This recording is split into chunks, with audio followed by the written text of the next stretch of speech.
There we go. All right, so a couple of announcements. First of all, we had a number of Earth Day festivity activities on Earth Day weekend. We hosted a table at Connolly Ranch for their Earth Night Festival. And we want to thank David and Elena Castle for tabling that event at Connolly Ranch. They said they had quite a few people come by, and I think they made some hummingbird feeders with anyone that was interested. And then Tammy Sanders, our education coordinator, tabled an event at, was it the Oxbow, Tammy? Yes, at Yes. the Oxford Commons, Yeah, yes. that was a huge event. I think probably there were hundreds of people there, and And watch some of the, right now they're just, there we go. So if you're not muted when you enter, please mute yourselves. And then if you have something to say, you can unmute yourself to say it. Otherwise, we get a lot of feedback. Right now we have, let's see, we have quite a few people. We're up to over 25, which is really nice. So the next announcement I have is about election results. There was only one candidate in each spot, and those were our current candidates, but we had over 85 members vote to keep us elected. So thank you very much. So I ran for president again. Tom Sliker ran for vice president. Helen and David Castle ran for secretary and treasurer. Those are just the 4 officers that we have. We only have 4. The other board members are selected or appointed by the board. And one of those, Patty Heidel, has served as our membership chair for quite a few years. And she is hoping that we might find someone to take her place. I'm trying to mute this person, but they are not seeming to be able to be muted for, there we go. Patty has, I think, Patty, has it been 6 or 7 years that you've served as our membership chair? And Patty is about to have a grandchild, and she wants to have time to spend with her grandchild. So we're hoping someone will step up. What the membership chair does basically is takes in memberships and keeps an Excel spreadsheet up to date with who our members are. That position also helps us out by reminding people to renew, and by thanking people who give donations during our annual appeal. So those are the 2 main jobs of the membership chair. So if you know how to use Excel, or you have some spare time on your hands and would like to take over for Patty, she is looking for someone. So let us know. Next announcement is upcoming field trips. We have a field trip this weekend led by Robin Leong. He's going to go to over to Solano County, up Pleasance Valley Road to what's called Gates Canyon. And Gates Canyon goes up to the top of the ridge, which is called Blue Ridge. And he's going to travel down the ridge to the top of Mix Canyon to the end of the road. Not only looking for all the migrants that are up in Mix Canyon and Gates Canyon, which are beautiful canyons, but also a road runner has shown up at the end of the road, and it's been calling, singing regularly. So he is hoping to be able to find that this Saturday. I believe the meeting time is 8 o'clock at the foot of Gates Canyon. There's also carpool information on our website. So if you're interested in going with Robin and others, I think right now there's about 10 people signed up.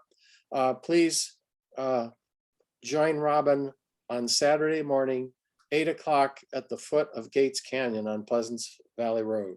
From Napa, it takes about 45 minutes to get to that, the foot of Gates Canyon. So Next, just a important announcement or an announcement about our big day of birding. We had over 20 participants in our big day of birding. And we're happy to report we all had a lot of fun. In addition to a number of individuals, there were 4 teams. The first team was the Songbirds, and they consisted of Carol Boykin, Bruce Thompson, Sue Johnson, Mickey Riva, and Pat Hildreth. They birded from about 8 o'clock till noon at Lake Solano. They mentioned they had a peaceful morning spotting birds from benches overlooking Lake Solano. So their total number of species, if I have it right, is 45 species from Lake Solano. The next team called themselves the Two Chicks.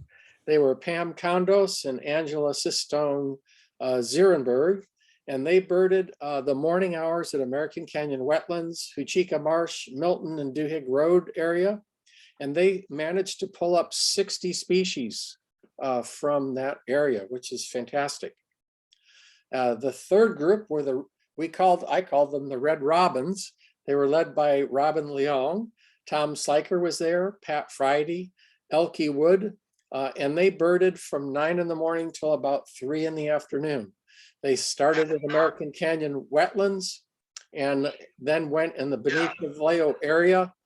And they went to places like Lake Dahlwig, Benicia Cemetery, Benicia State Park, the Benicia Pier, and Mare Island.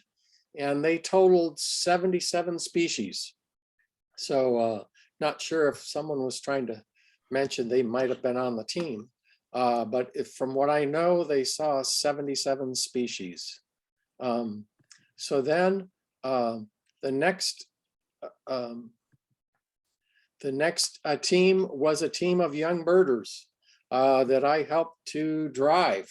And they called themselves the Humboldt Bay Boys. They're a friend of Lucas's, Connor Cochran, and another friend, Lucas Corneliuson, who goes by the name of LC, since my Lucas goes by Lucas. And those 3 boys and myself started the morning at 3:30 looking for owls. And the boys were intent on breaking the record set in 2015 by Eric Pilot, John Sterling, and Logan Kale, all sensational birders who saw 166 species back in 2015. So we started at 3:30 and found some owls on Redwood Road. We headed over to Blue Ridge, to the top of the ridge, so we could see the birds going over into Napa. And then we went over the hill to Etna Springs, which is on the backside of Pope Valley, and birded Angwin Springs area, Angwin area, Napa Bothey State Park. And then they went to Huachuca Marsh and American Canyon Wetlands and Kennedy Park and ended their day owling once again on Duhigg Road, trying to break the record. So at about 7:30, they had 166 species. So they needed 3 more species or a couple more species to break the record. And the Two Chicks team gave them some intel on where to find a green heron nest in Kennedy Park. So they went over to Kennedy Park and found a green heron sitting on a nest. And then they gave them intel on the best places to find barn and great horned owls in our area. So they went out on Duhigg Road and they found 1 or 2 great horned owls and 3 barn owls. So their total species was 169 species, breaking the record by 3 birds. So they were very excited. I'm excited because they had a sponsor who said she would give their team $1 per bird. So that money will be going to Audubon to support our education programs. So can't wait. So all in all, it was a great big day. And we saw a lot of birds and had a lot of fun. We hope other people will participate next year. You can bird anywhere in Napa or Solano counties or both, and have fun birding. We'll try to put together teams next year just the way we did this year.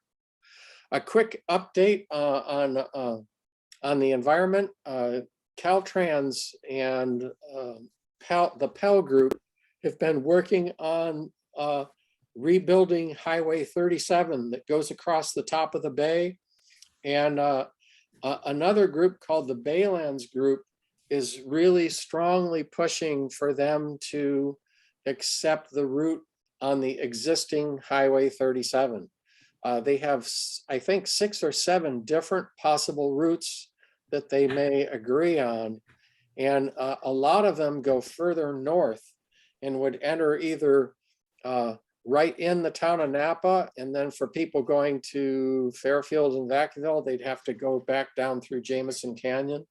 Or for people going to Vallejo, they'd have to go all the way down 29 to Vallejo. So the Baylands Group is really pushing to keep the highway right where it is, but to build it as an elevated road.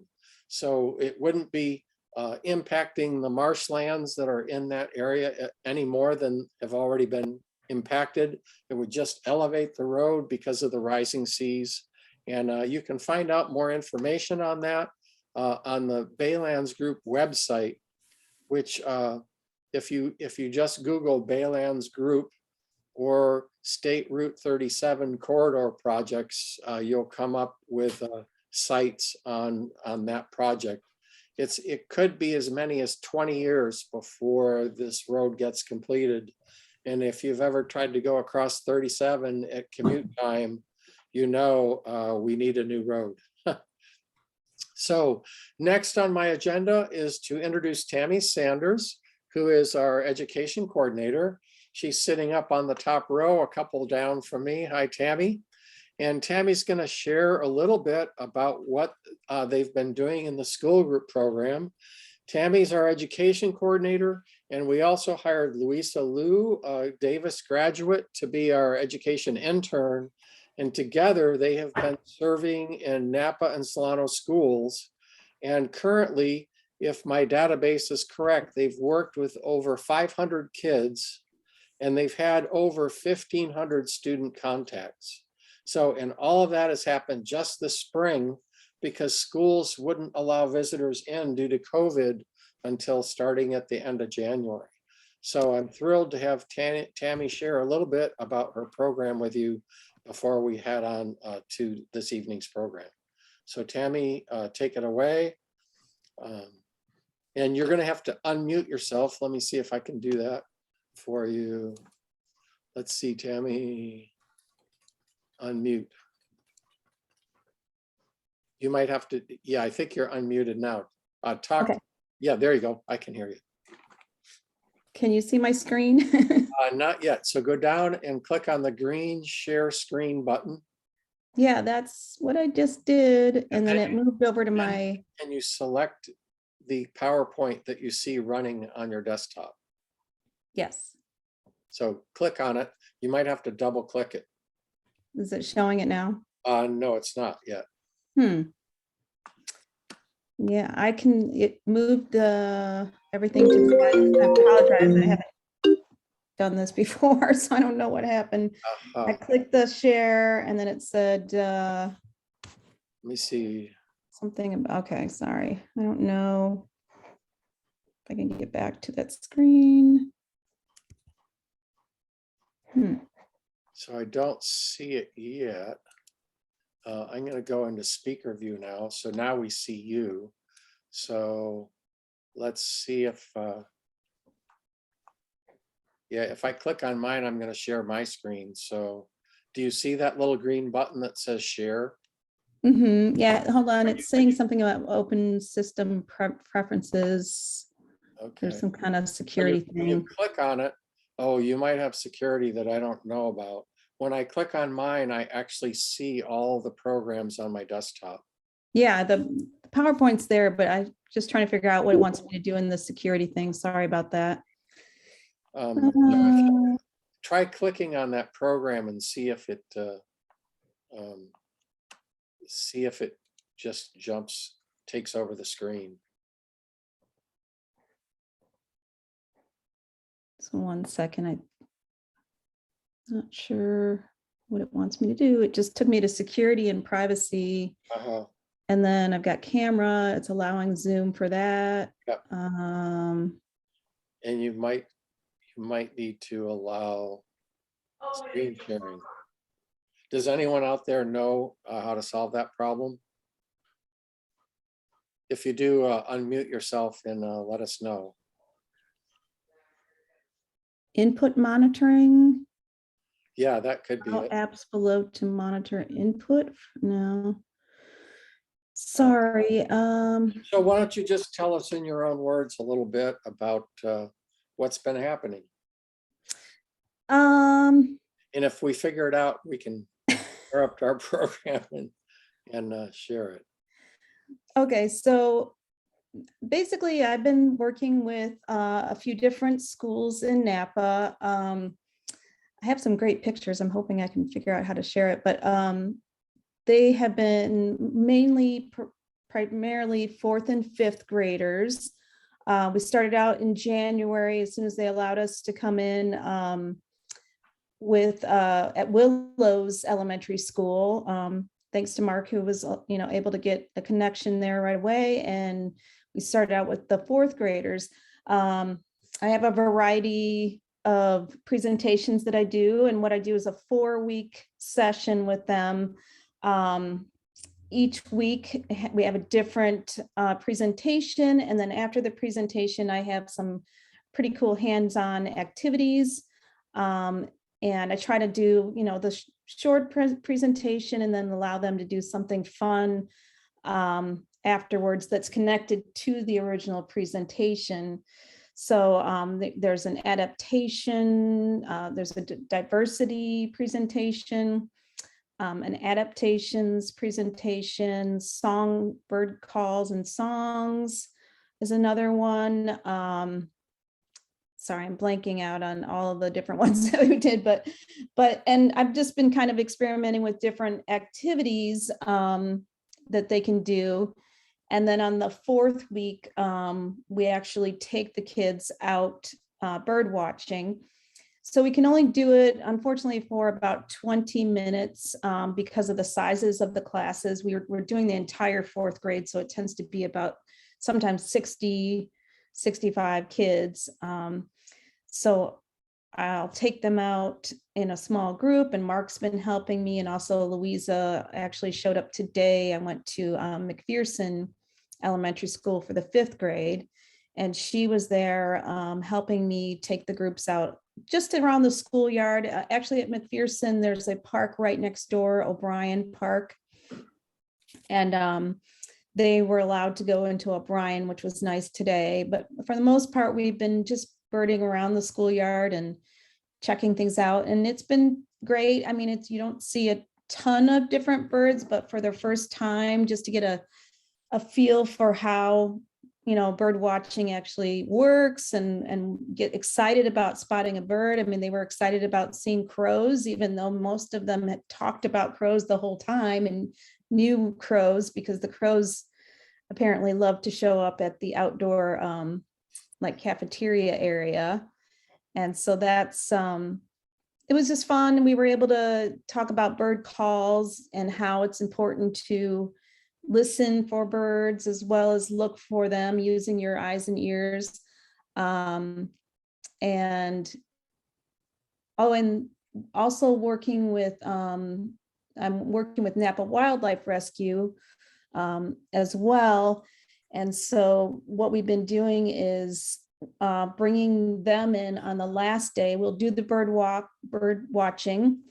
And then Napa Wildlife Rescue actually is brought in.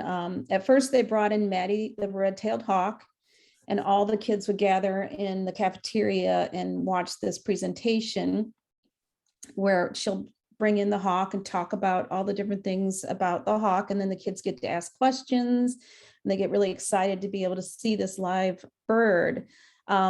Unfortunately, they had to take her out for a little while because was nesting, going through a nesting period. They actually allow her to lay eggs, although they are never fertile and obviously don't hatch.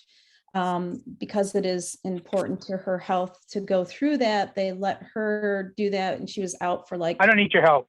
a month. Oops, sorry. out for like a month. So we brought in Olive the opossum. So it's an opossum, not a bird, but I think the kids still got the. Oh. Sorry, Tammy, unmute yourself. Sorry, you got clicked by mistake. Oh, okay. Am I unmuted now? You're good. You're good. So yeah, they brought in the opossum, which still, was a good lesson in nature and wildlife and the importance of connection of nature and wildlife. And now actually Maddie, the red-tailed hawk, is back to work. So next week, today we just did bird watching. We didn't do the presentation because she wasn't quite ready yet, but next week for McPherson, they will have Maddie come back in again, and all the, actually the 4th grade and the 5th grade will be watching that presentation. But yeah, it's been great. And the kids have been very, you kind of like you're casting out a net and hoping to grab a few of the kids that are really interested. And most of them seem pretty interested. I've been trying to get them to come to my monthly walks for kids. Haven't gotten a lot of response yet, but I didn't really get to go into this, but one of my other part-time jobs is I'm a park ranger for the city of Napa.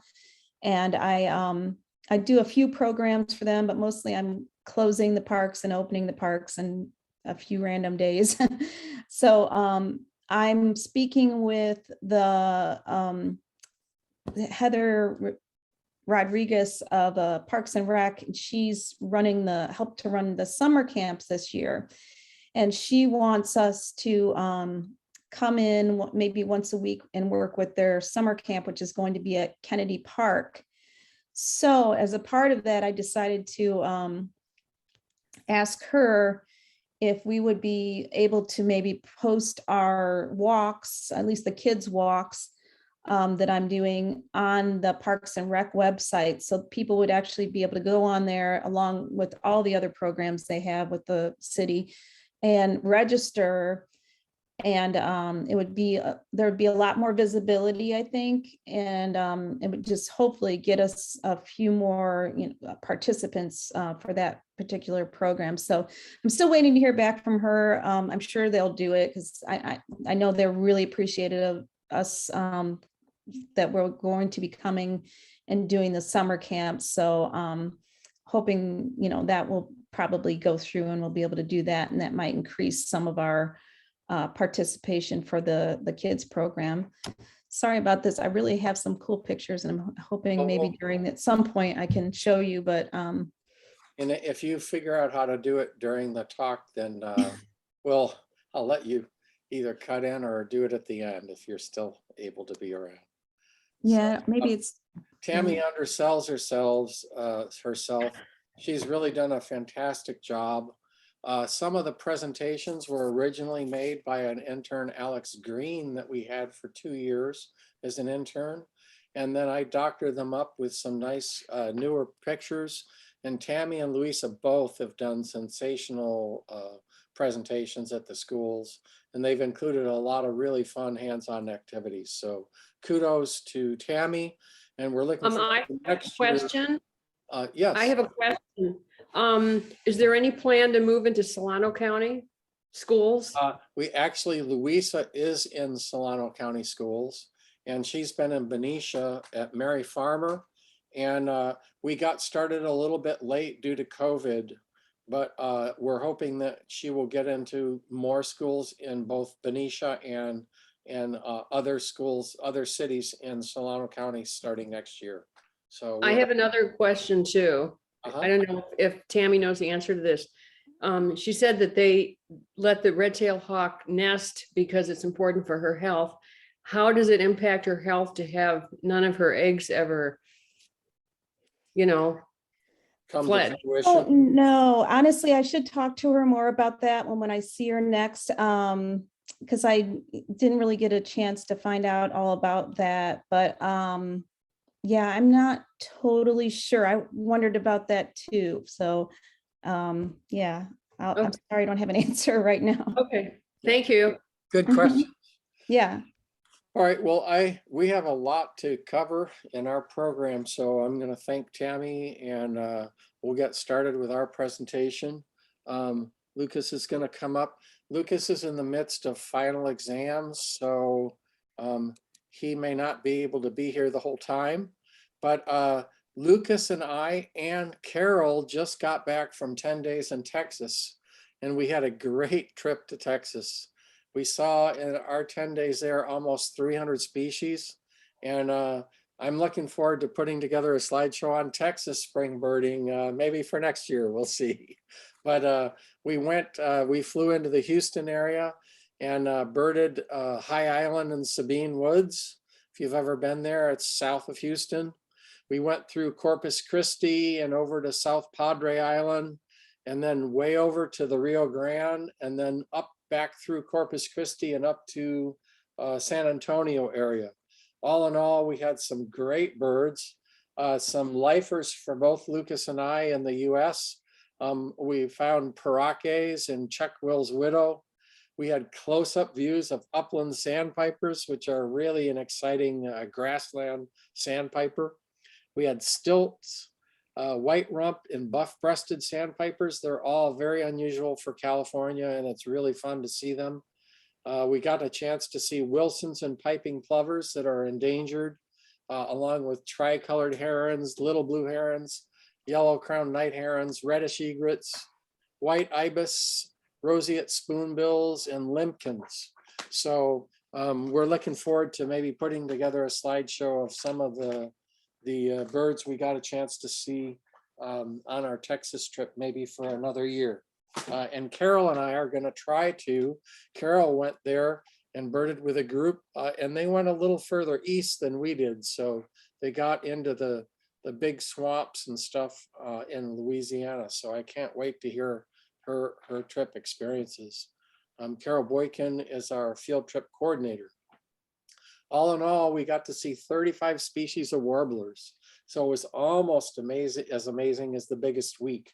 Although I have to say the biggest week is the best warbler show I've ever experienced in my life. So if anyone gets a chance to go to Southern Texas or the biggest week, we hope you will.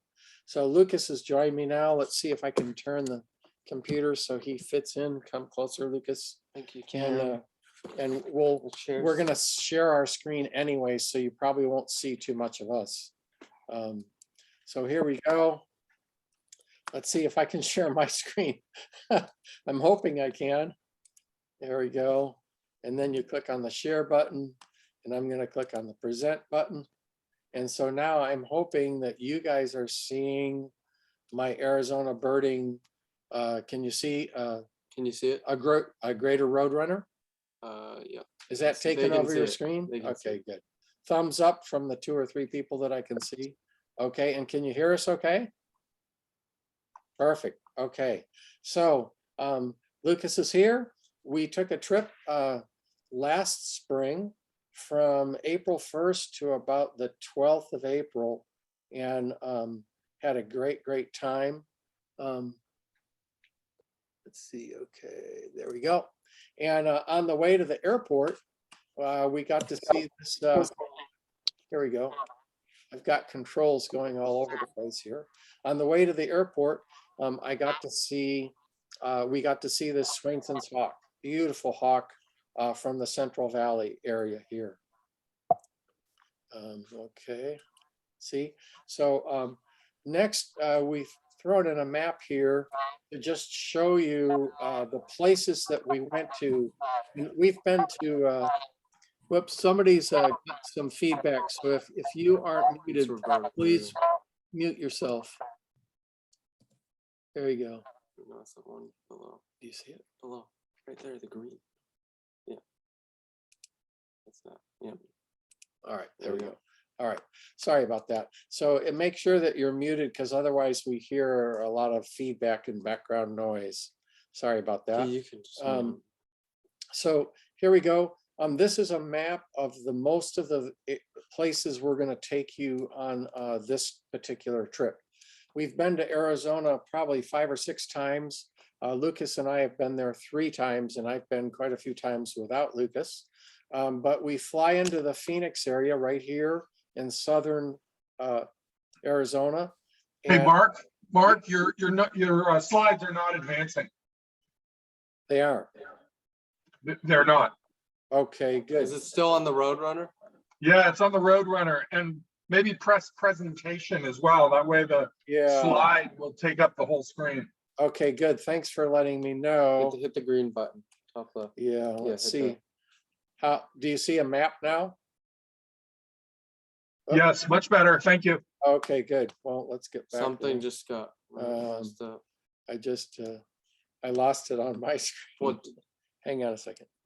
That should do it. All right. Wow, that's weird. That's never ever happened. Just hit the to me. green button again. Go down. Oh, no. Yeah, hit that. Hit.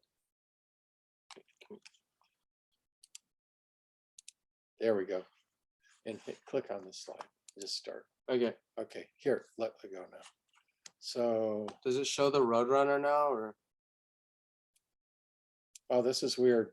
I'm gonna stop this program and then restart it because I think there was something weird with that program. So let's restart it. And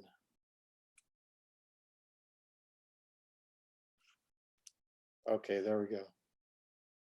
Let's hope this works. There we go. So I'm gonna present Yeah, go ahead. full screen. Okay, what can you see right now? Folks, can you? Just you guys. Just you guys. No presentation yet. So let's see, view. Wow, this has never happened to me before. Just very weird. It's the view that I'm in, I think. Hang on a There's second. something up here. No, that's not it. Okay, oh, zoom.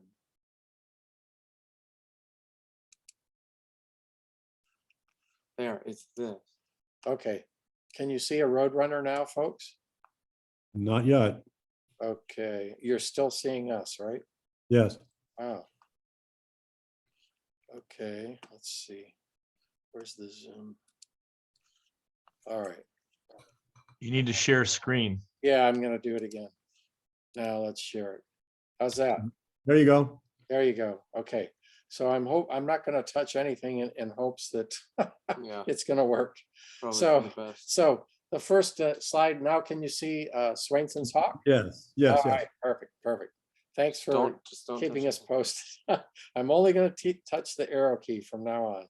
So here we go. So here's our map.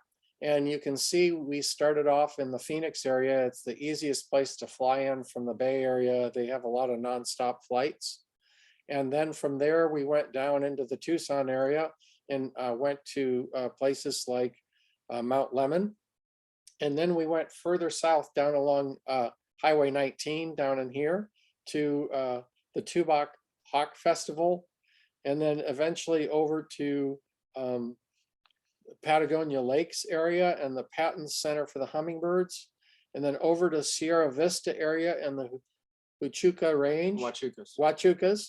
And then from there, we went all the way into New Mexico and back into the Chiricahuas down here. So those are the locations we're gonna go. These blue dots on our map is where we're gonna go today's trip. So the first map we have here is of two little parks in Phoenix. And Lucas was planning the entire trip. And we went first to Monterey Park and then over to the Riparian Preserve at Water Ranch in Gilbert. So our first stop was in hopes of seeing ruddy ground doves. And ruddy ground doves are very uncommon in the US. There have only been a few in Arizona and Texas. And here's one that we found eventually. The first bird we actually saw was a Gila woodpecker flew up into a tree. They look a lot, you can see a lot like a flicker, but their back is much more laddered and they have a beautiful red spot on the top of their head, a very plain breast, but a yellow belly. So the Gila woodpecker. This is the verdin. You can only see these guys in the desert. Some in California, some in Arizona, and some, a little bit of New Mexico, I believe. And did we see them in Texas? Lucas is still. Yes, we saw. I think a they're couple. they're in couple in Texas too. Texas, They so- stretch over to Yeah, there. yeah. That bright red on the I think that's the greater coverts of the bird. That's a real key feature of a verdant. And they make this little short call, almost 3-note call, almost like a tyrannulet, which is a similar species you might see in the same habitat. It's one of the real cutest desert birds there is, really, I think. So next, there were hundreds of doves in this one park, and most of them were mourning doves, but we were sorting through the mourning doves and Lucas spotted this Inca dove. Mhm. If you look really closely at this, you can see how the wing and back coverts have a little dark band at the bottom of their coverts, and it makes it look sort of modeled on the back.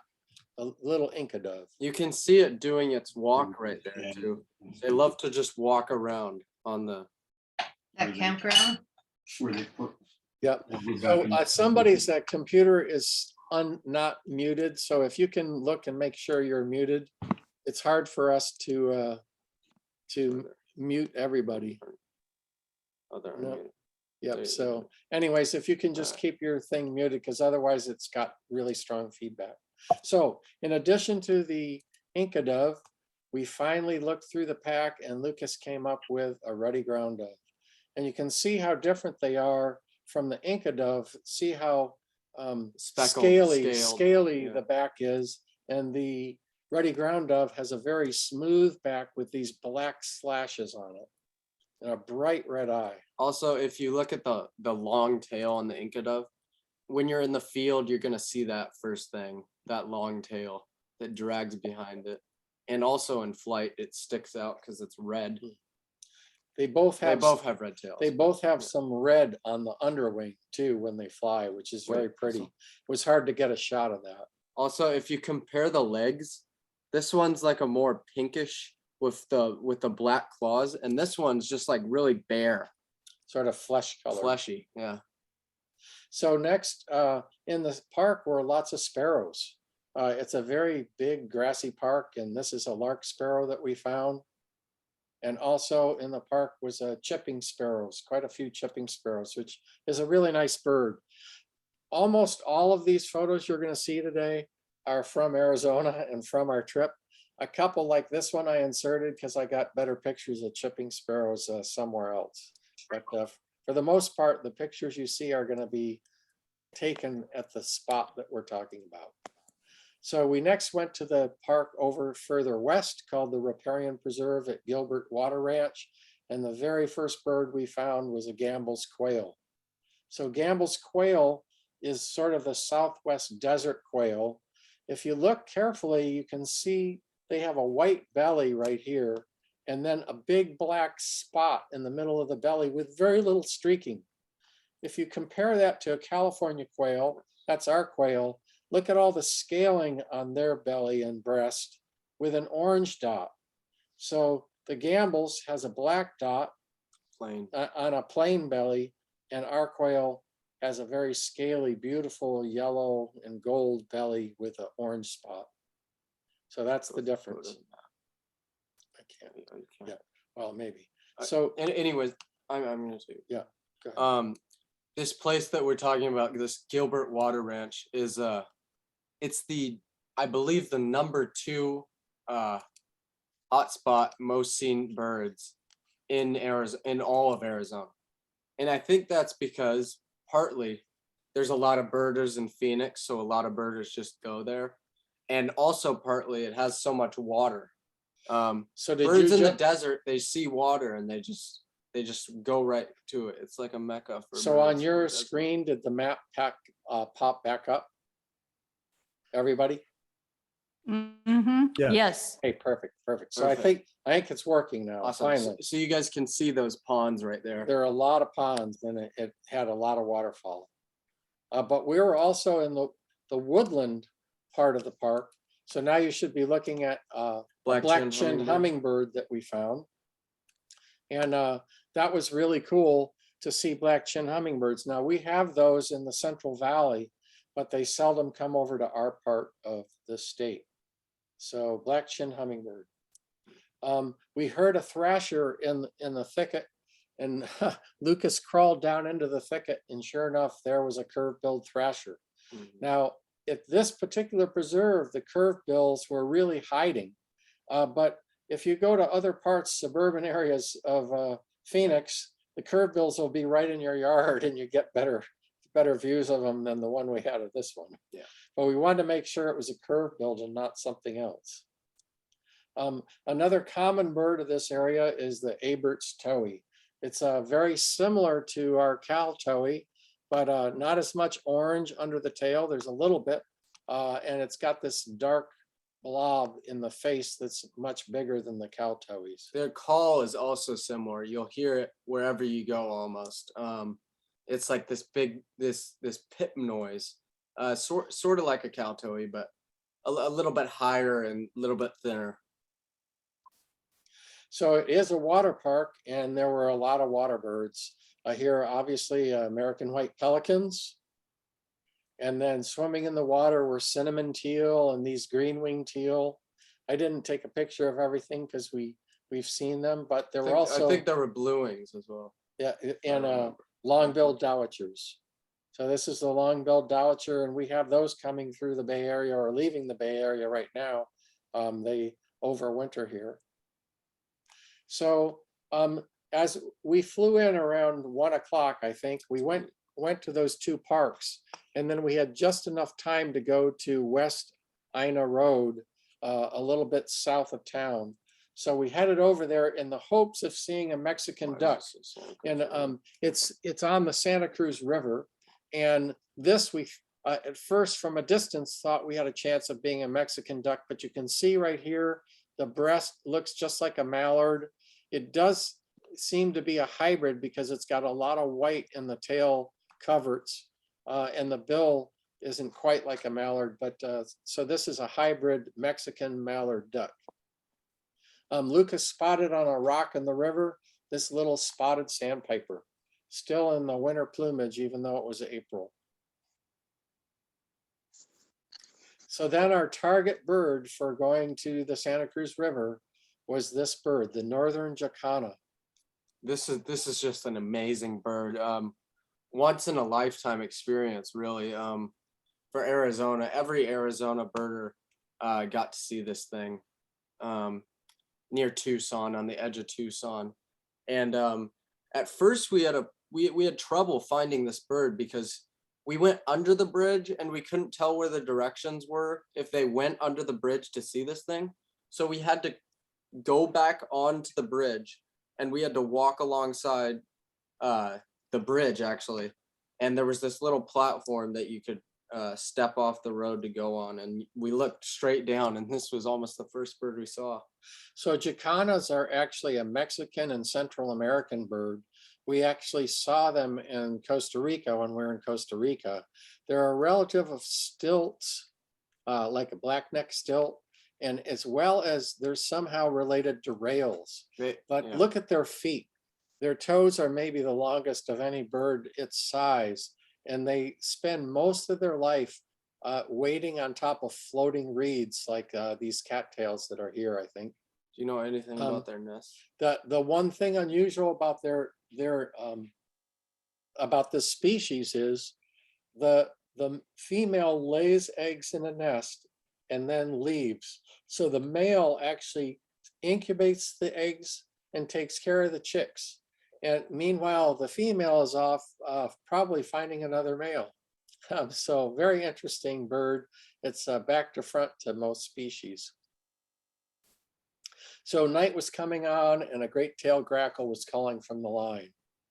So we got up bright and early the next day, and we're going to merge a couple of our trips together to show you some of our favorite spots. So this next area we're going to go to is the Mount Lemmon area, and we're going to start in the Oro Valley with Catalina State Park and then go up Mount Lemmon. So we went to Catalina State Park, I think 6 years ago, in search of the rufous-backed robin. And sure enough, there was one overwintering in the park. And after quite a while of searching, we found it hopping in the underbrush. And then it popped up on this log right in front of us for great photos. The rufous-backed robin, again, another Mexican species that's just moved up over the border into southern Arizona. Another bird we found in the park were Lawrence's goldfinches. This is a female. You can see doesn't have quite the bold markings of the male, but there was a small flock of female Lawrence's goldfinches, which is really fun. Here's a vermilion flycatcher. You know their namesake. That color of red is called vermilion. That's how it gets his name. And you just see these birds everywhere down there. And they never really get old. There's also the females that are yellowish and grayish. So nothing like this really. It's a complete 180. Yeah, this is a southern bird. And so we've been lucky enough in our area. There has been one that came winters into the Maxwell Cemetery. I think it's gone now. But I think it's not there anymore. But it was there for about 4 years, I think. Yeah, pretty impressive for a warm bird. Yeah. For a warm weather bird like this to get up. So to Calusa. it's again another Mexican species, but it seems to be more and more common sightings in California. This is an Arizona species. Yeah, especially Southern California. But they do nest in very southern Arizona and southern Texas. Central Arizona. Yeah. So at night in Catalina State Park, we went out to look for owls, and we did hear an elf owl, but this was what really took over the whole hillside. The common poorwill, and they sound like this.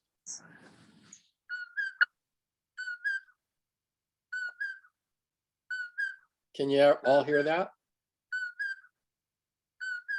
Yes. Perfect. So the cool thing in Catalina State Park is that there is a river that goes through the state park, but then as you move up the hill, you're moving into Chaparral. And literally the whole hillside was calling poorwills. This picture we didn't take in Arizona. This is a picture we actually got this year because I have a little bit better camera. But this is what we were hearing, the poorwill, common poorwill. So next we're going to go up Mount Lemmon. So here's Catalina State Park in the upper left-hand corner of the map.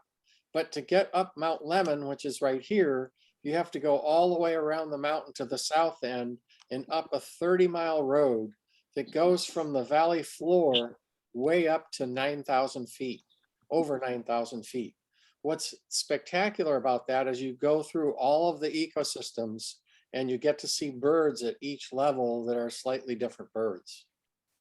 So our goal was to try to find a red-faced warbler. The red-faced warbler, unfortunately, every spring, Lucas has had spring break, and his spring break is usually the last week of March or the first week of April. And for the most part, these red-faced warblers don't make it to Mount Lemmon until the end of April. So we missed it. But Lucas went to a camp this summer, Camp Chiricahua, and they went up Mount Lemmon, and sure enough, they found this red-faced warbler. His friend Lucas Corneliuson took these two photos. Pretty nice. That's a fledgling.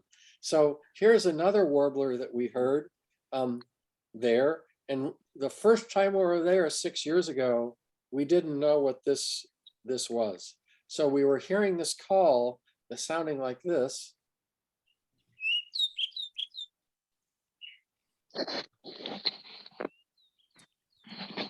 So this is the little olive warbler. Now, to me, it should have a different name. There's a little bit of olive maybe on its back, On its turret but wings. on its wings right here. but I think it should be called like the masked warbler. Black mask. Yeah, something like that. But they love the elevation somewhere around 5,000, 6,000 feet in the pines. They really like the pines. So the olive warbler. But I believe they're not considered a true warbler as of now. Yeah, That stuff yeah. switches all the time. they were, I think, an old world warbler. I So don't think so. also down near a wet area, we were able to find a little buff-breasted flycatcher, which was another goal for us on that trip. So this is Mount Lemmon. You go through many ecosystems and you find tons of bird life. It's a great thing. Do you find any other birds there this summer, Lucas? Tons of warbler flocks, and I think we had a sulfur-bellied flycatcher up there, which was weird. Not their usual habitat, but yeah, just a lot of warblers everywhere, and it was just mixed flock after mixed flock. So also on the mountain, you get mountain birds like this little pygmy nuthatch. Here's a pair of them that we took up there. And so now we're going to move from Mount Lemmon down to Madera and Rita canyons. Lucas is in the middle of finals, so I guess he's 5 more going to minutes. stay just a few more minutes and then he'll have to leave. Yeah. But if you head south down Highway 19, you come to a town called Green Valley. And from Green Valley, you can take dirt roads that go up into Madera Canyon here. And the road splits right about here, and Florida Canyon is up here. So Madera Canyon is known for the lodge. There's a lodge there called the Santa Rita Lodge. It's in the Santa Rita Mountains. And the spectacular hummingbirds, they have hummingbird feeders everywhere and probably 40 feeders at this lodge. This is a broad-billed hummingbird. This is an Arizona specialty. This is actually, believe it or not, one of the smaller hummingbirds that you see around there. The Rivolis just trump them in size, and so do the blue-throated and the what else? There's a good amount of hummers. So the broad-billed is probably by far the most numerous hummingbird there. But then if you wait long enough at the feeders, they have benches all over for people to sit at. Boom, in flew a Rivolis. They used to be called the magnificent hummingbird. I kind of like that name too.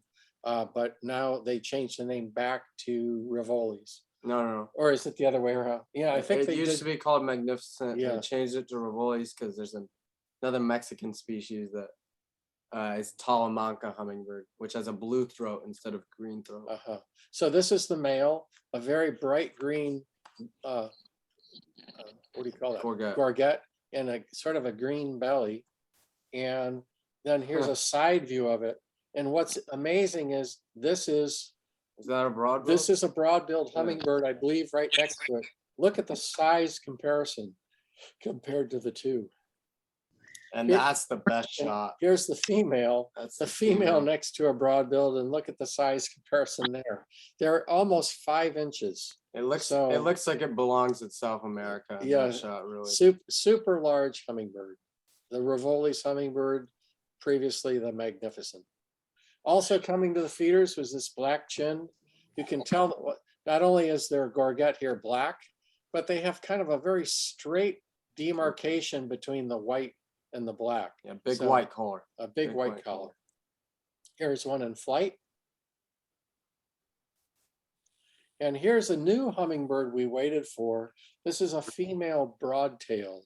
And they have these big white collar as well. Almost like a little necklace around their gorget for the female. We'll show you a male later on in the trip. Here she is feeding. And then everyone should know this hummingbird. This is our local hummingbird, the Annas. Also at the feeders, they had all kinds of feeders. These are the Mexican jays, and they come in, they seem to be a little more playful than some of the jays around here. I don't know if that's accurate or not, but they seem to be a little more playful. Here's another photo. It's almost like doing acrobatics on the feeder to try to get at the food. They're really pretty common throughout the park. Next bird that came into the feeder was the bridled titmouse. Now, the first time we were there in Madera Canyon, we hiked trails and trails looking for this bird, and we finally found them on the Creekside Trail. But this one came this year into the feeders. Also were the ladderback woodpecker, which is one of the most common woodpeckers in Arizona. It looks a lot kind of similar to Nuttles, the a nuttles. Nuttles woodpecker in our area. And probably people know, but Nuttles is only found in California. So birders will come to California in the Bay Area just to find and see the Nuttles. This is the ladderback. Another Gila, we showed you one earlier, but this is one of my favorite woodpeckers. I just love the little yellow spot on the belly and the red on the top of their head. A beautiful, beautiful woodpecker. So also there was the acorn woodpecker, which you're all familiar with. And in came an oriole, a new oriole. This is the Scott's oriole. They're common in Arizona and southern Arizona, but I think their range is even further south. I think they get pretty far north. These are in California, almost up to Kern, I believe. Oh, okay. Yeah, So- they get yeah, really far yeah. north. Okay, so it is a Mexican species year round, but it does get up, it looks like it gets up into Nevada and into Southern California. Scott's oriole. Very beautiful, more yellow than orange with this huge black hood. There were chipping sparrows on the rocks digging in the seeds.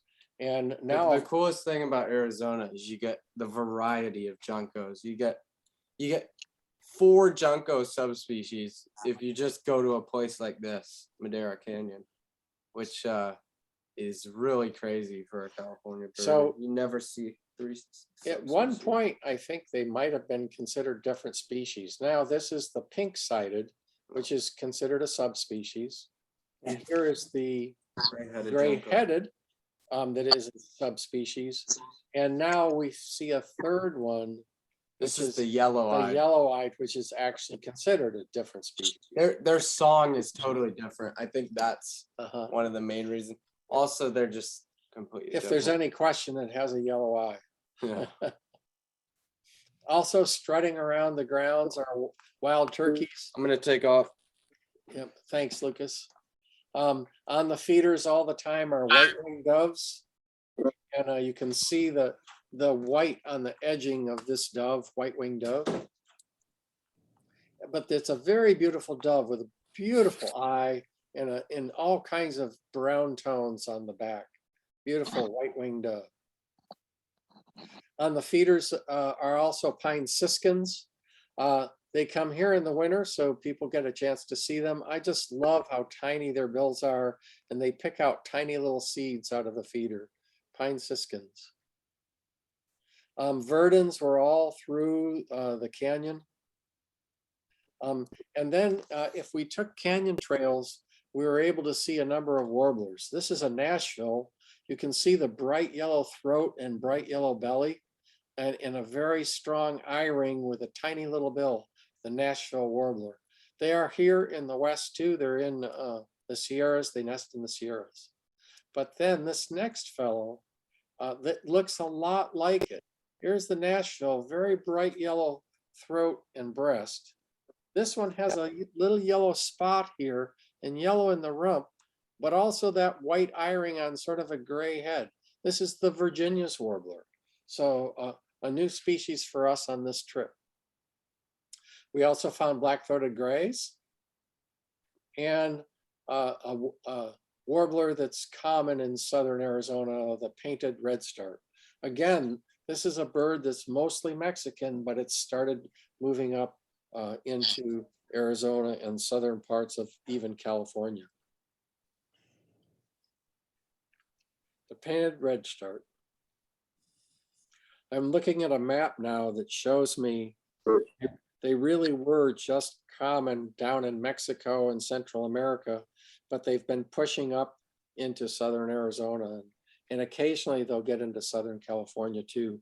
We actually had a painted redstart at Point Reyes, I think 2 years back, that came in the fall migration. Here's a bird that we've really looked everywhere to find, and we found it at a bed and breakfast further up the canyon. This is a hepatic tanager. Again, another southern species. We have been able to find them in Southern California, but they're not easy to find in California. If you find a hepatic tanager here, you're doing really well. But they do come into Southern Arizona, and this one was right here in Madera Canyon. So last bird here from Madera Canyon is the Cassin's kingbird. It's very similar to our kingbirds, but you notice that the white is limited to just under the chin here, and it's got a pretty dark gray upper breast there. So I'll tell you a story. Lucas and I, this was the end of the day. It was around 5:30 or 6 o'clock. It was starting to get dark. It might have been 6:30. And starting to get cold. And we had expected to go back and meet Chris in Green Valley. And we ran into two men who introduced themselves as Mario and Luigi. And I go, Mario and Luigi, you're pulling my leg. They said, oh no, we're here to see the elf owl. You guys have to stay to see the elf owl. So Mario and Luigi invited us to stay with them. We were in t-shirts and shorts and shivering. It got down into the 50s, it got down into the 40s, it got down into the 30s. So they loaned us some of their jackets, and they shared their dinner with us. And right about dusk, out pops a little elf owl, and it was worth the wait. If you've ever been looking for elf owls, they have the coolest little call. I'll play it for you. It's right here.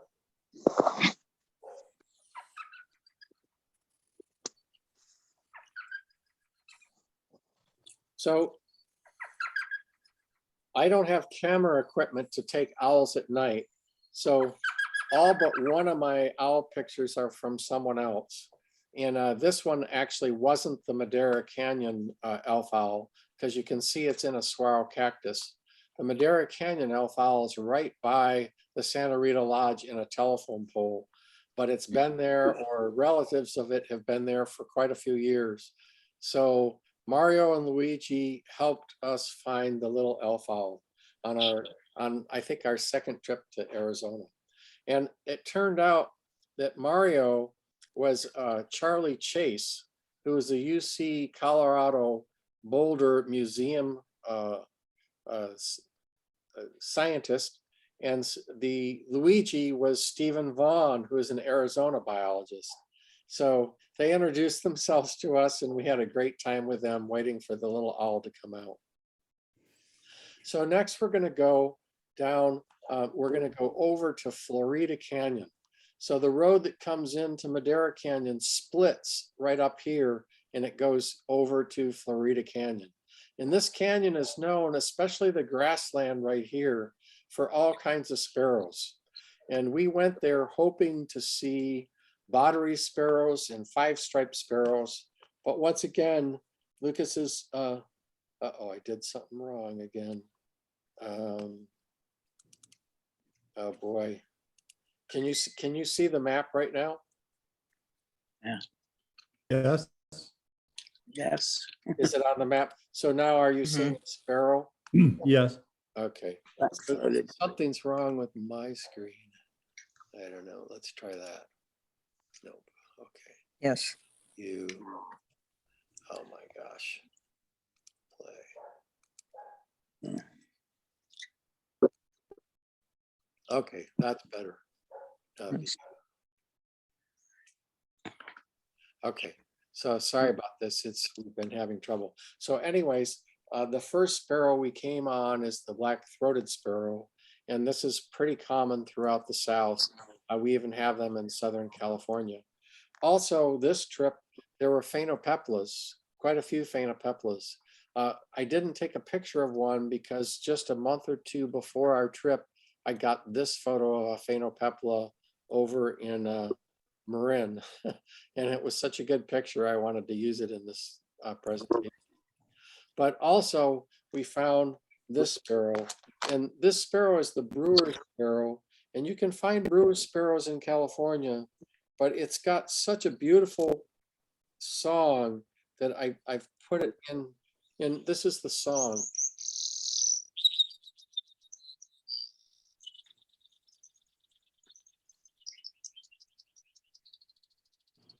So just a huge repertoire, and I've mis-ID'd this bird. This is actually the Cassin sparrow. Sorry about that.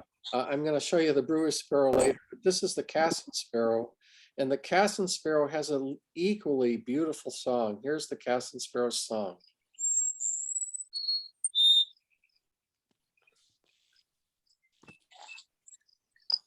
Get it. So the males will often deliver this song while they're skylarking. It's pretty amazing to hear, and just a really beautiful, beautiful song. In fact, if you see them skylarking, they'll sit in a bush, and you can, when they take off, you can go near that bush, and oftentimes they'll come right back to the same place. So that's the Cassin sparrow. And we were able to find the Cassin sparrow, but the other sparrows that we're hoping to see, especially this one, the 5-striped sparrow, was not there.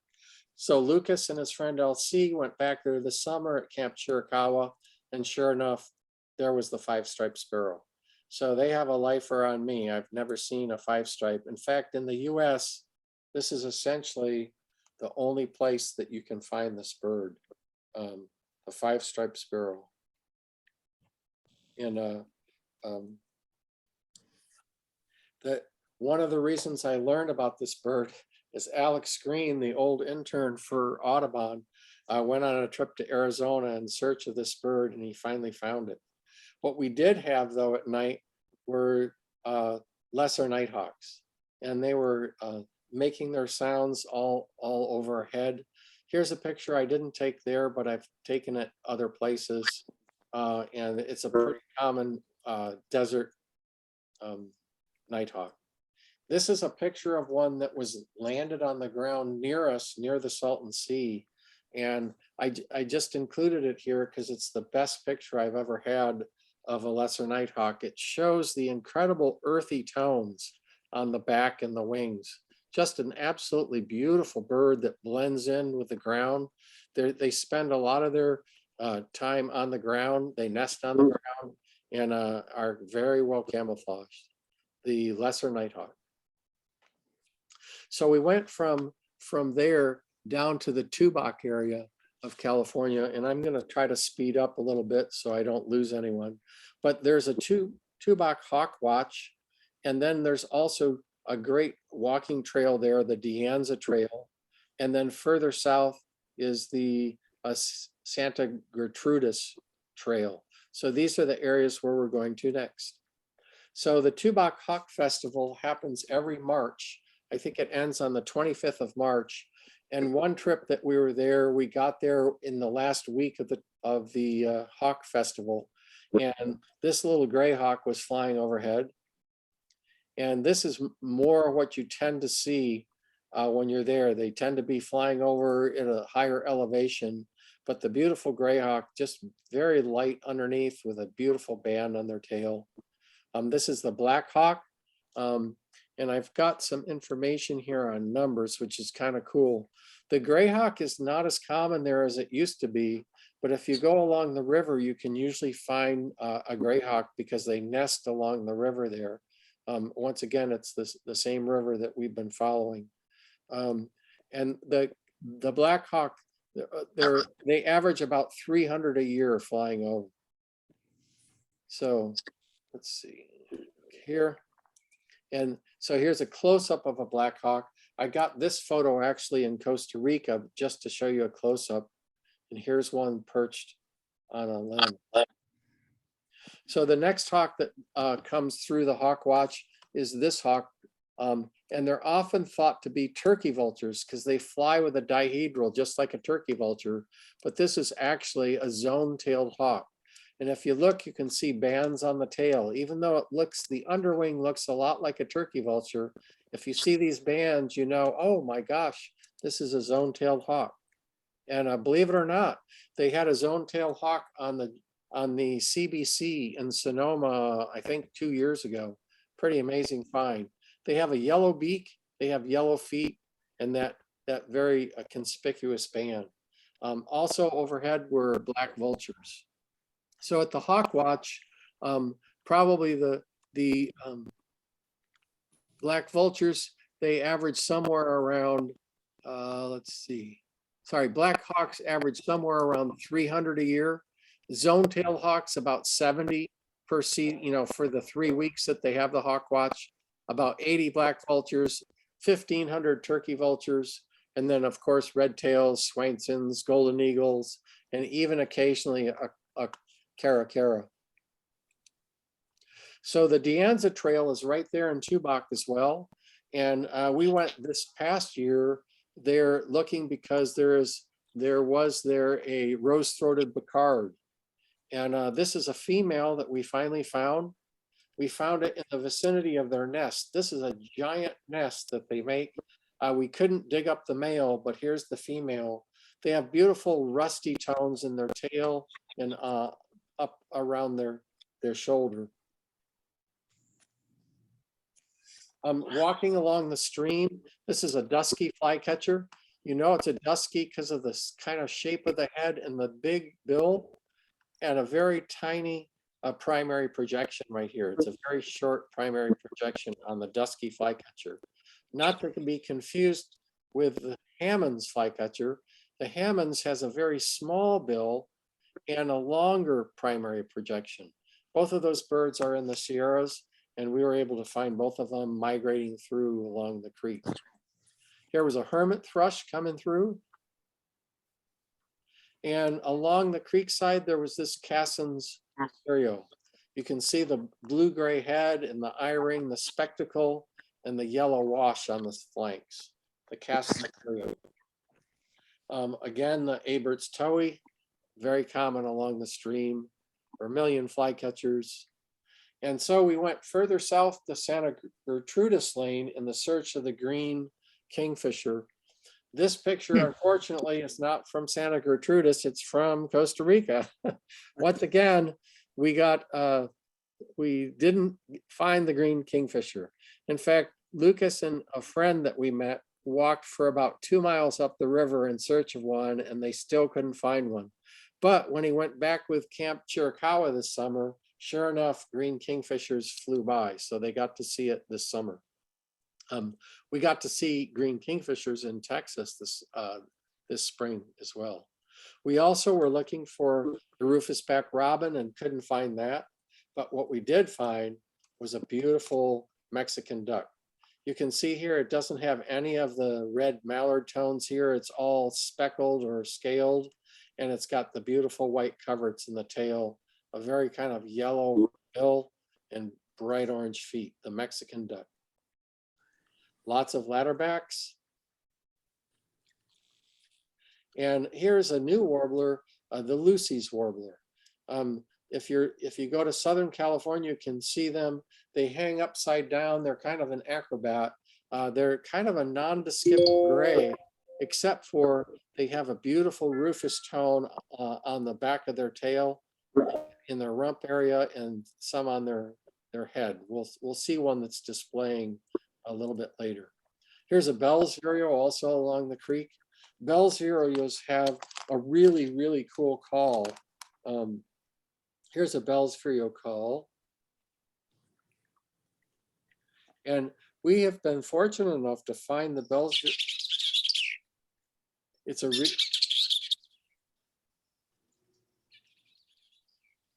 that's the Bell's vireo. It's kind of scratchy and jumbly and sounds a little bit like a white-eyed vireo, but they're here, they're endemic to this area, and you can find a lot of them. So next we went further south and then headed east to the Patagonia Lakes area.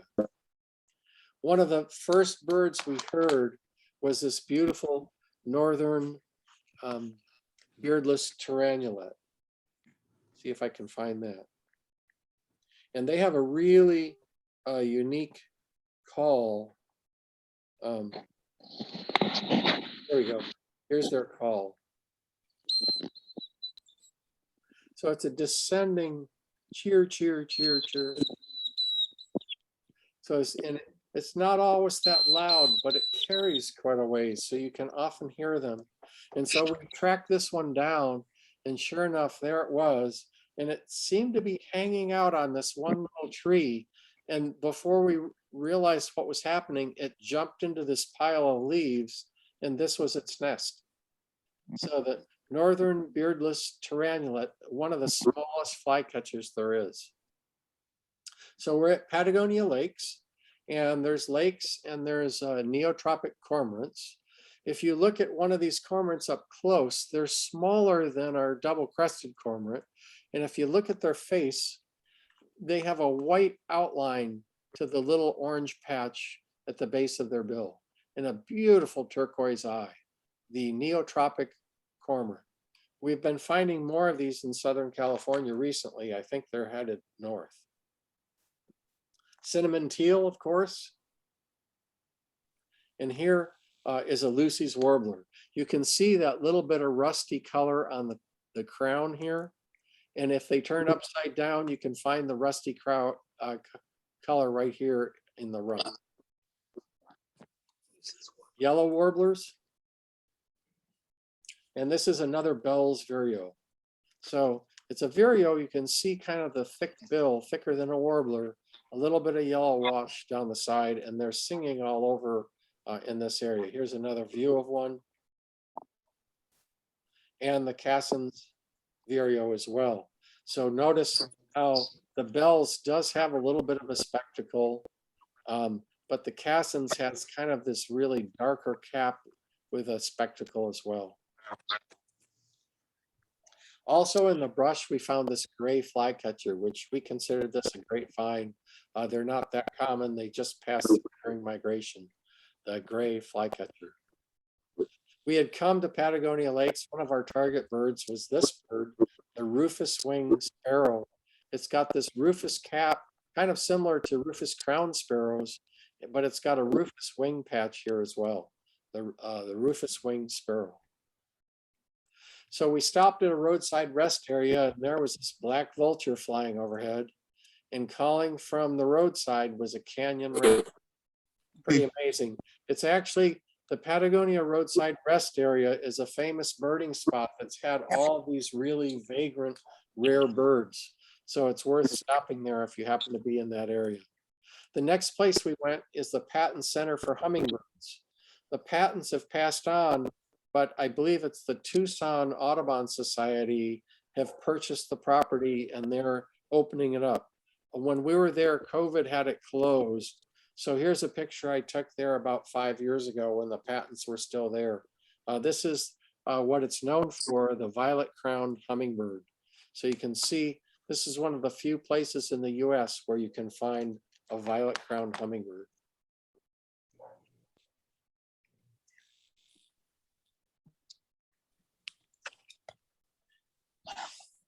Yeah, it's basically the only place in the US where you can find them.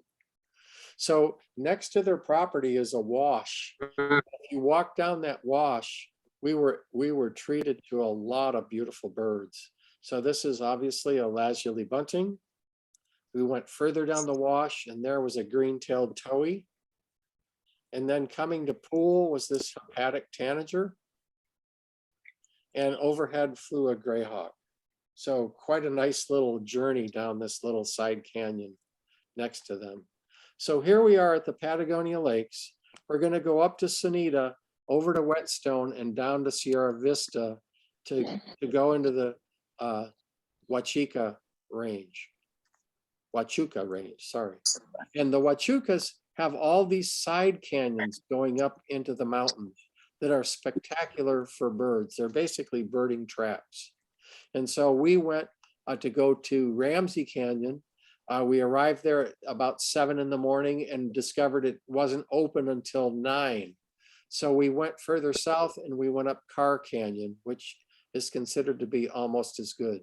The one bird that wasn't there yet was the white-eared hummingbird, is found in Ramsey Canyon. But in Carr Canyon, we had quite a treat. At the base, we found this eastern bluebird. You can tell it's an eastern because it's got this very red throat, unlike the western bluebird. This is where we found in our closest zone-tailed hawk. You can see the yellow beak and you can see the white band on the underside of the tail. It does look, the wings look a lot like a turkey vulture, like we mentioned before, the zone-tailed hawk. As we climbed up the mountain, we probably got up to about 7,000, 8,000 feet. And here was a little Hutton's vireo singing away. So one of the target species we had hoped to find was this bird. And this is a Grace's warbler. And this is what they sound like. This is Grace's. A Grace's warbler. There have been a few records in California. We've actually seen one in California, but this is their local area where they nest, and they were singing away, trying to attract a mate. Here's another view of it. Beautiful yellow eye line under the eye in upper throat, and then white belly with black streaking on the flanks. Here's our olive warbler once again. Sure enough, there it is. Again, like Lucas said, this was considered, I think, an old world warbler, and I'm not sure what they've classified it as now. Here's the olive. It's got basically a gray back with just a little bit of olive in the wing. Should be the black masked warbler. Lucas and I split up for a few minutes. I found a hermit warbler, and he found a Williamson sapsucker. And then we came back together, and we had this little guy, the buff-breasted flycatcher. Look how tiny their bill is. They're beautiful buffy tones on the breast and belly, the buff-breasted flycatcher. So we went to a canyon further south called Upper Hunter Canyon in the hopes of finding this bird. This is the rufous cap warbler. This is one of the only places in the US where they have found them nesting. Again, I think we were about a week too early, so we couldn't dig up the rufous cap warbler. Well, we took this picture in Costa Rica. But what we did find was another Hammond's. See the little bill and the long primary projection, Hammond's flycatcher. And painted redstarts were singing in the pines. It was absolutely beautiful. And we found our first Woodhouse's scrub jay. So unlike the California scrub jay, they don't have a whisker. So, and they're only found in this eastern type of habitat, whereas California scrub jays don't come this far out into the southern desert. So the next place we went is one of our favorite spots. It's called Ash Canyon. There's a bed and breakfast there, and I highly recommend if you get a chance to go to southern Arizona that you try to stay there. This is a Lucifer's hummingbird, and one of the most beautiful, I think. They have this very pretty gorget that in the wrong light looks black, but their long decurved bill really sets them aside from other hummingbirds. Here's another view. Look how purple their gorget looks in this view. He's actually rubbing his beak on this branch. Here's another view of the Lucifer's hummingbird. Next hummingbird we saw there was this calliope. We have those passing through the Bay Area right now. Lucas and I have seen a couple up on Blue Ridge migrating through. The calliope hummingbird feeding on the flowers. They have little streaks in their gorget, unlike a full gorget. It's just these little streaks. They're pretty small as hummingbirds go, almost half the size of the magnificent or Rivolis. And then in came a rufous. So we have those passing through the Bay Area a little bit earlier. And here, if you look, see the little necklace? This is a broadtail. And here's the male broadtail. tailed. It's got this beautiful reddish gorget, very small bill, very green cap and back, the broad-tailed hummingbird. So we went on down out into the valley in search of scaled quail. And we went to a street called Covey Run Terrace that was like a private street, but we ran into people who let us into the subdivision. They said, no problem, people come here all the time. And sure enough, in the fields and in the backyards were scaled quail. It's a lifer for me and a lifer for Lucas. There were even two sitting up on the wall of one of the properties. Also, vermilion flycatchers, just such a gorgeous little bird. And eastern meadowlarks. I think they're in the process of actually making the western version of the eastern meadowlark. The name is escaping me right now. Maybe somebody knows, but there's a name for it. But unlike the western meadowlark, the eastern meadowlark has this white in this area in the what's it called? I'm losing my focus. In the malar of the eastern meadowlark is white, whereas the western is yellow. And then in the tail, they have a lot of excess white. And their song is really about an octave higher than the western meadowlark, eastern meadowlark. So we're going down the road and out pops a roadrunner. And Lucas grabs the camera and took the two best pictures I think I've ever seen of a roadrunner. Here's one with its tail cocked, and then it turned and looked at us. And if you look really carefully, you can see the eyes on each side of the beak. Such a great photo. All right, so we went into Miller Canyon after dinner, and sure enough, there was a whiskered screech owl. This photo, again, I haven't ever taken very successful owl pictures, but here's the whiskered, see if I can find it. Here's the whiskered screech owl's call.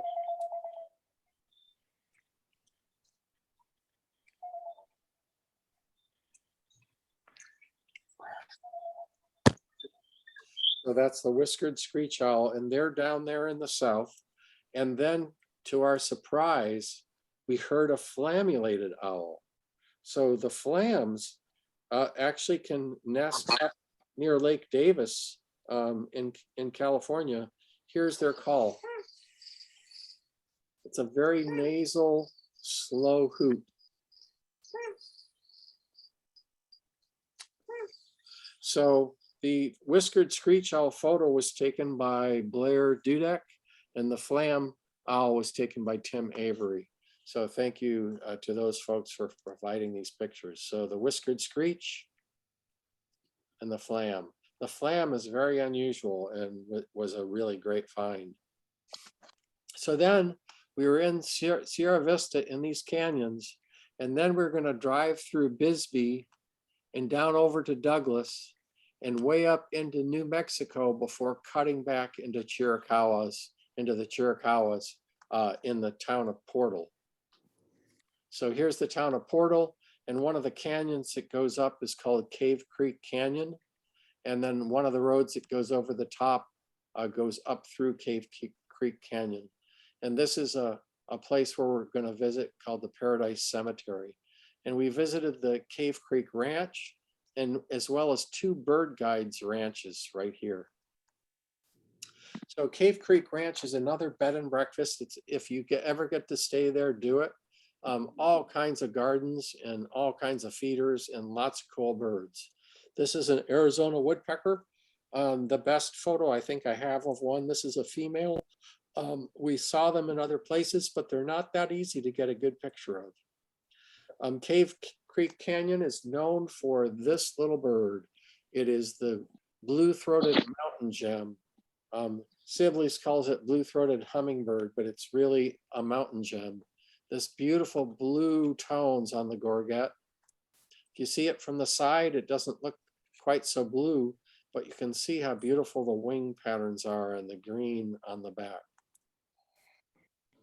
Coming into the feeders was this little bird, actually to the bird bath. This is what we've seen before. Little yellow here, a little yellow on the vent, beautiful eye ring. This is the Virginia's warbler. It came within about 6 feet of me. Virginia's warbler, sort of an upper desert.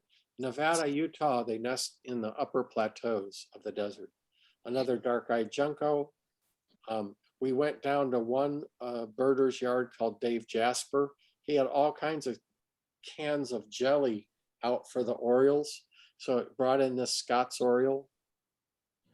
It brought in a hooded oriole, and it brought in a Bullock's oriole. So we had 3 species of oriole in his yard. In addition, there was a curved-billed thrasher sitting on a wood pile, and the cardinals came in to feed on the seeds, and lots of Gambel's quails. We also had Cassin's finches. So this is a mountain finch. For some reason, last spring, there was an outpouring of Cassin's finch in the Chiricahuas. Here's a pair. You can see the female is different from our house finch. The barrings on their chest are very well defined and spread apart. Cassin's finch. We can find them here way up in the higher elevations of the mountains. Here's our best photo of a canyon towhee. Just like our towhee, they have sort of orange russet under their vent here, but they have orange on their crown as well. The canyon towhee, only found at higher elevations. And we went further out into the desert to Bob Rodriguez's yard, more Gambel's quail and Pyrrhoxia, which I can never pronounce right. I'm never quite sure how to say it. Pyrrhoxia. I think that's it. But one of the most beautiful birds.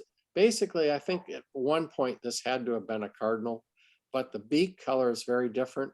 The red is really confined to certain places in the face, on the wing and the tail, and on the breast. This is a male, Pyrrhoxia.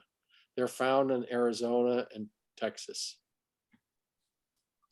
Another cardinal. So to look at the difference, see the yellow bill on the Pyrrhoxia and the sort of reddish orange bill on the cardinal. I think Arizona cardinals are a different breed too, because I've never seen a cardinal with a crest like this further east. I wonder if they're just like a subspecies. We had a cactus wren come in for some jelly and more black-throated sparrows. So we went up the canyon to the north of Portal to Paradise Cemetery, another Woodhouse's scrub jay, and our target bird, the juniper titmouse. So we're winding through, folks, so we'll get through here in just another few minutes. Hopefully I haven't put anyone to sleep. We did owling again in the town of Portal, and I just have to play the little elf owl because I think they have the most cool contact call. This is the western screech owl, and the people in town told us where to go for a nest, and sure enough, right at dusk, the owl flew out of the nest right over our heads. I thought it almost was going to hit us. So this is a western screech owl taken by Tim Avery, and here is a little elf owl. We were surrounded by probably 3 pairs of elf owls in Portal. So, and then we went further up the canyon, and to our surprise, there was a northern saw-whet owl. This picture I didn't take there, but I actually did take this picture. It's probably my best owl picture that I have, a northern saw-whet owl that we took at Point Reyes, and we found it during the day, so it was bright enough for me to get a pretty decent picture. So the next day, one of our last days of the trip, we were going to take a transect of the Chiricahua Mountains, starting way out at State Line Road, right on the New Mexico border in the desert, and eventually going up and over the top of the Chiricahuas. So we went up the canyon and up over the top to a place called Onion Saddle. So here's some of the photos that we took. So out in the desert floor, the first bird we heard was a crystal thrasher. And before long, we heard another thrasher that didn't sound quite the same. And sure enough, it was a Bendire's. And within a few minutes, the Bendire's flew over and started chasing the Crystal away. So it was a pretty exciting event there. Both a Crystal and a Bendire's thrasher, two very uncommon birds. A Chihuahuan raven flew over our heads. We went down the road further to where there was a water spot. And just before the water spot, we saw this flock of what we thought were sparrows. Upon closer investigation, they were lark buntings. So they're still in their winter plumage, or this is a female, one of the two, maybe both, winter plumage female, but lark buntings. We had a lark bunting come to Napa 2 years ago, which was pretty exciting. Then finally, here's our brewer's sparrow that I played for you earlier. A desert sparrow that we have in California as well. Here's another view of one on the ground closer. And at the water, we were hoping to find some exotic birds at the water, and what we found were a whole flock of snowy egrets. So we went up to Cave Creek.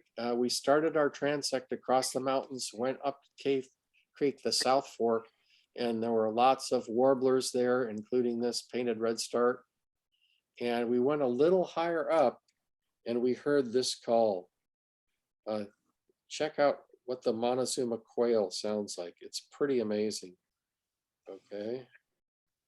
Montezuma, here we go. Here it goes.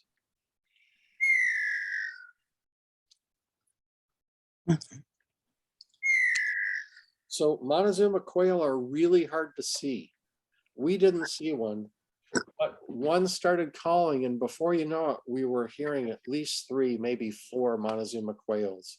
The Southwestern Research Station, which is partway up the mountain, was closed due to COVID, but Lucas and LC went back this summer, and sure enough, they spotted one. And Lucas took this one with his small camera. Great photo, turned out great. So right near the top crest of the mountains is a place where you can find the Mexican chickadee. So here's a Mexican chickadee hanging upside down. So comparing it with a mountain chickadee, you can see the mountain chickadee has this white flash over the eye and kind of a thin white stripe that makes it all the way to the bill. Look at the Mexican chickadee. The white goes up and flares upward, and there's obviously no white on the crown. The Mexican chickadees started singing near us, and they sound like this. Very different.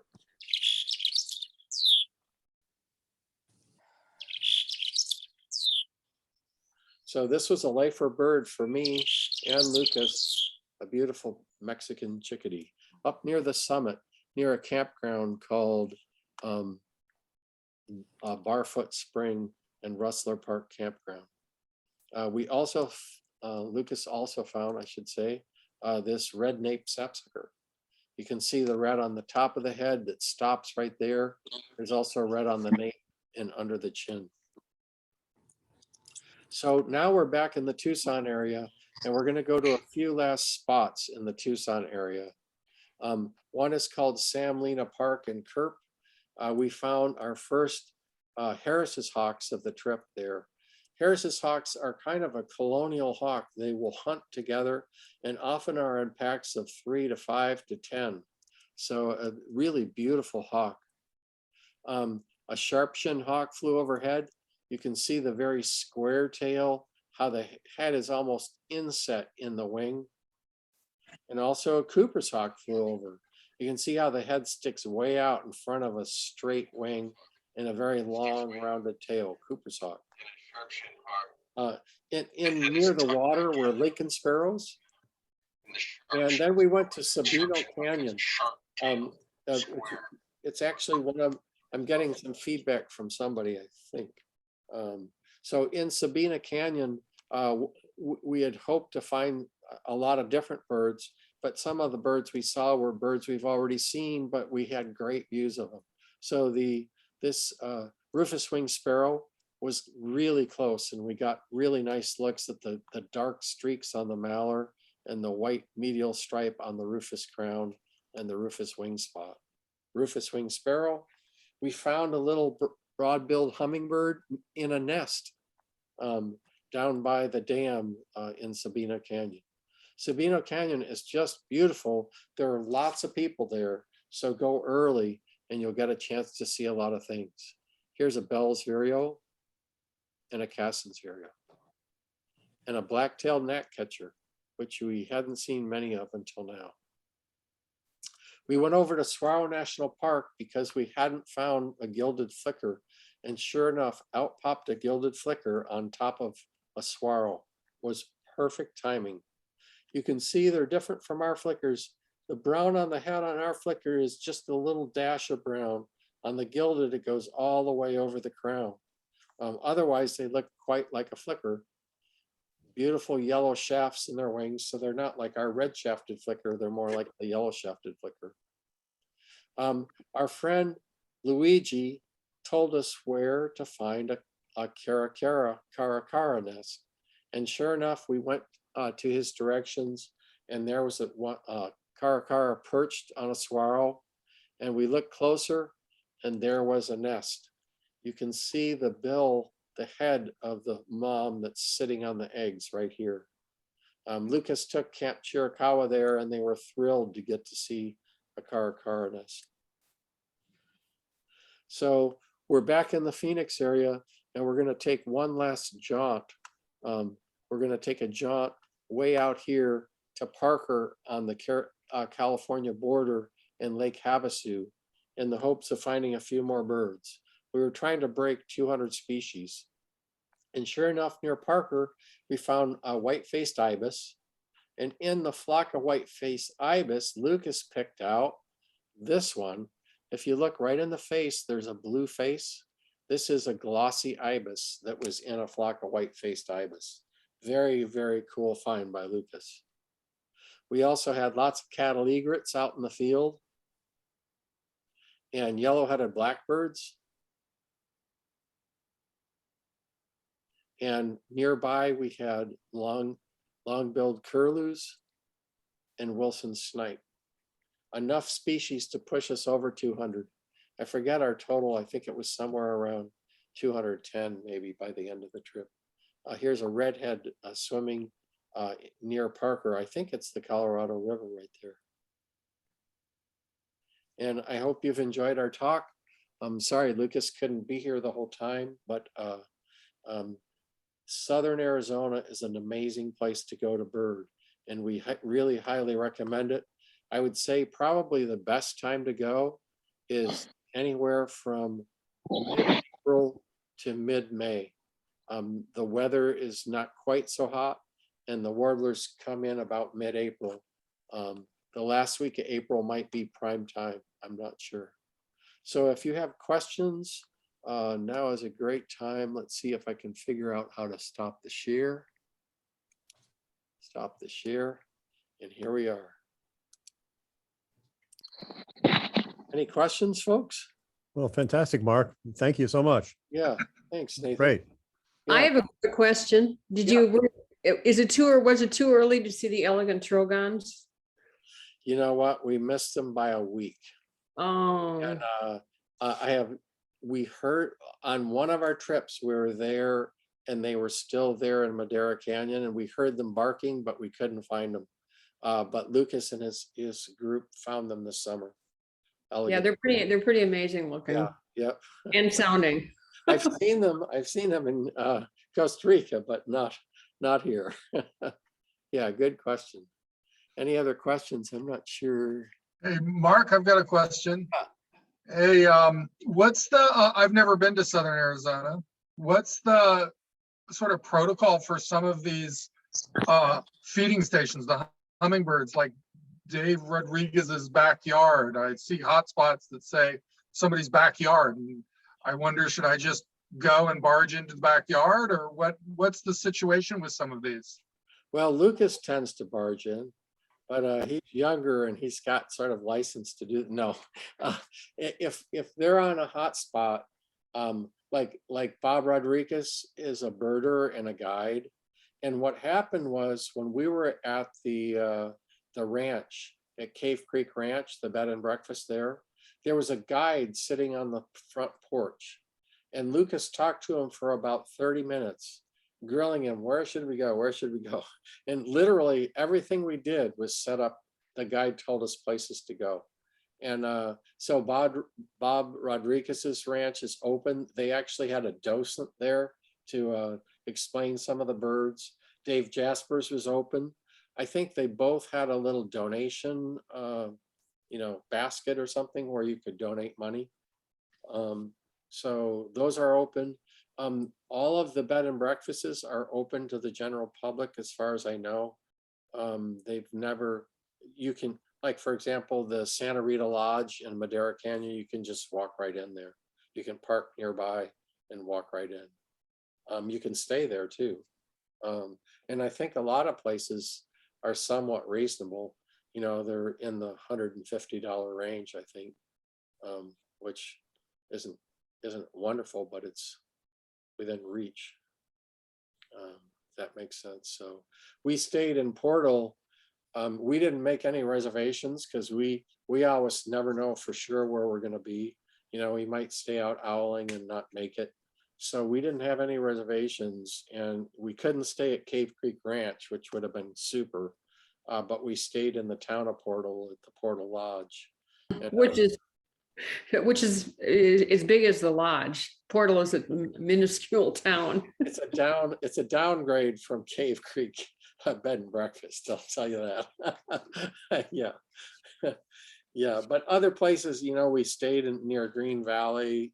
There are places to stay. We stayed near Tucson. There are places to stay. We usually did Best Westerns. So. Thank you. I appreciate it. Great talk. I really enjoyed it. Thank you so much. Great. Yeah, all in all, I mean, if you're there in the spring, if you're there now, you might see as many birds as we did. So I really appreciate everyone coming. This is our last talk of the spring. And so our next talk will be in September. And I believe it's always the second Thursday of the month. So that will be September the 8th.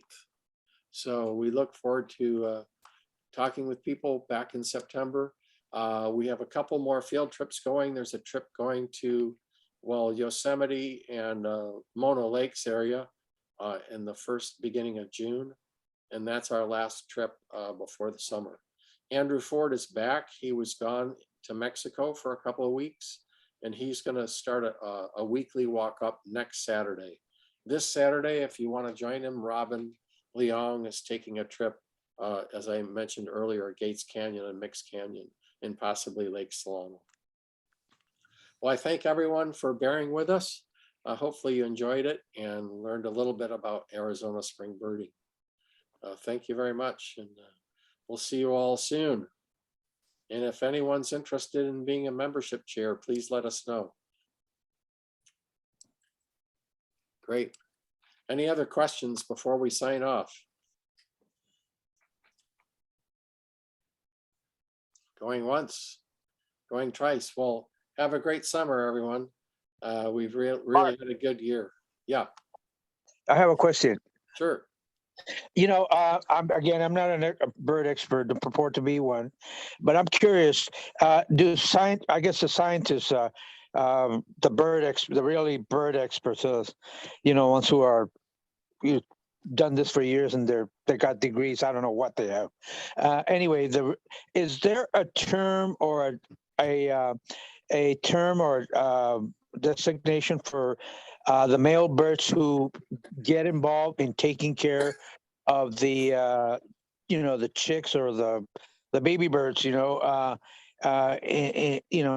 bird I guess the terminology. I'm just curious because I would think that some birds who the female probably takes over caring for the birds, and the male just goes and gets the food and comes. But there's one principle. What I want to say to you is that I've been watching a camp that my wife pointed out to me over in Berkeley that has peregrine falcons who are found, I know, in Texas, a lot of places, and they you have this surrogate father peregrine bird taking care of the chicks. I'm just curious, is there a term, or do scientists just take it for granted that some male birds get involved, others are Well, absentee. every species, as far as I know, you're Roberto, every species is a little different. I But agree. in most birds, both birds participate. Sometimes the males will come in and sit on the eggs while the female goes out and feed. Sometimes the male will bring the female food, and then they'll both bring the chicks food. It's pretty unusual for one of the two parents just to, start the nest and leave. Although some species that does happen. I don't know the term for it. Maybe somebody else does that's here. Yeah. Okay, if you don't know, that's okay. Thank you. But it does vary from species to species, how they respond. Okay, thank you. Yeah. Well, thanks everyone for coming. We had a great time and we hope you enjoyed it. Lucas, I'm sorry, had to go study. He has a pretty strong school there and exams are coming. He has an exam tomorrow and exams next week. So he's had to stay on top of it. Thanks very much, everyone, and we'll see you soon. Take care.